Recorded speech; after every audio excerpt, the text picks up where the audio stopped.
বিসমিল্লাহির রহমানির রহিম। আসন্ন ত্রয়োদশ জাতীয় সংসদ নির্বাচনকে সামনে রেখে বর্ডার গার্ড বাংলাদেশ বিজিবির উপর অর্পিত দায়িত্ব পালনের সর্বদা প্রস্তুত রয়েছে এবং আপনারা সবাই জানেন আমরা বর্তমানে মাঠে অবস্থান করছি। একটি পেশাদার সুশৃঙ্খল বাহিনী হিসাবে বিজিবি নির্বাচনকালীন সময়ে শান্তিপূর্ণ পরিবেশ নিশ্চিত করার মাধ্যমে আইন শৃঙ্খলা রক্ষা এবং জনগণের ভোটাধিকার সুরক্ষায় সক্রিয় ভূমিকা পালন করবে। নির্বাচনকালীন দায়িত্ব পালনের ক্ষেত্রে গণপ্রজাতন্ত্রী বাংলাদেশ সরকার ও নির্বাচন কমিশনের সকল নির্দেশনা বিজিবি কর্তৃক কঠোরভাবে মেনে চলা হবে। আমরা সম্পূর্ণ নিরপেক্ষ থেকে সকল দল ও প্রার্থীর জন্য সমান সুযোগ নিশ্চিত করার জন্য সহায়ক ভূমিকা পালন করব এবং যাতে নির্বাচন প্রক্রিয়া অবাধ, সুষ্ঠু, নিরপেক্ষ ও গ্রহণযোগ্য হয়। ভোটাররা যেন নিরাপদ, শান্ত এবং ভয়হীন পরিবেশে তাদের ভোটাধিকার প্রয়োগ করতে পারেন সেই লক্ষ্যে বিজিবি অন্যান্য আইন শৃঙ্খলা রক্ষাকারী বাহিনীর সাথে সমন্বয়ের মাধ্যমে তার দায়িত্ব পালন করছে। ভোটাররা যেন তাদের ভোটাধিকার প্রয়োগ করতে পারে সেই জন্য বিজিবি সর্বাত্মক চেষ্টা অব্যাহত রাখবেন।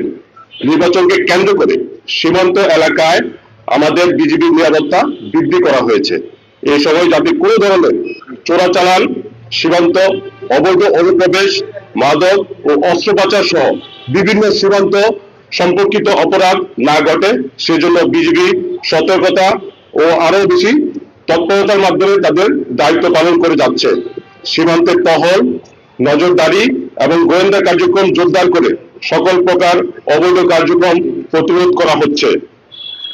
ত্রয়োদশ জাতীয় সংসদ নির্বাচনে নওগাঁ ব্যাটালিয়ন তথা 16 বিজিবির দায়িত্বপূর্ণ এলাকায় সর্বমোট 2টি জেলায়, 16টি উপজেলায়, 16টি বেস ক্যাম্পের মাধ্যমে সর্বমোট 33 প্লাটুন বিজিবি নিয়োজিত আছে।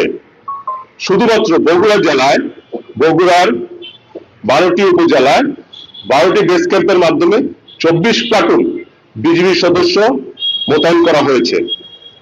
বর্ডার গার্ড বাংলাদেশ দৃঢ়ভাবে বিশ্বাস করে সরকার, নির্বাচন কমিশন, আইন শৃঙ্খলা রক্ষাকারী বাহিনী এবং জনগণ সম্মিলিত প্রচেষ্টার মাধ্যমে জাতীয় সংসদ নির্বাচন শান্তিপূর্ণ, সুষ্ঠু ও উৎসবমুখর পরিবেশে অনুষ্ঠিত হবে।